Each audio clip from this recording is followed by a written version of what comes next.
हलवा बनाने की पूरी प्रक्रिया हमने कई बार कहा, सीख ली जाए और दूसरे को सुना दी जाए, और कभी बना के खाया नहीं तो बेकार ही तो है। एक बार प्रक्रिया से हलवा बनाओ, खाओ, फिर प्रवचन करो, तब तो बात समझ में आवे। अब सुना के पढ़ा के तुम समाधि की चर्चा करो तो बेकार है। एक को बार समाधि में पहुंचने का प्रयास किया क्या?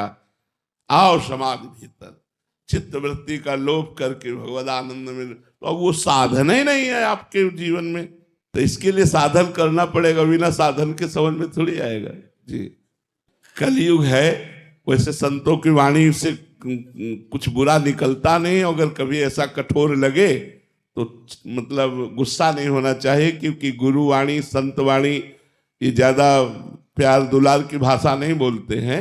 सचिव वैद्य गुरु तीन जो प्रिय बोले भयास, राज धर्म तन तीन कर होय बेगही नाश। यदि शिष्य के प्रति गुरु लोलुप होकर या भयवश चाटुकारिता करने लगे तो शिष्य का नाश हो जाएगा। वैद्य यदि मरीज के अधीन होकर के खान पान बताएगा तो मरीज का नाश हो जाएगा।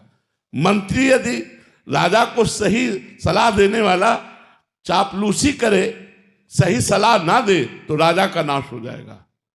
सचिव माने मंत्री, वैद्य, गुरु तीन जो प्रिय बोले भयास, राज धर्म तन तीन कर होय बेगही नाश।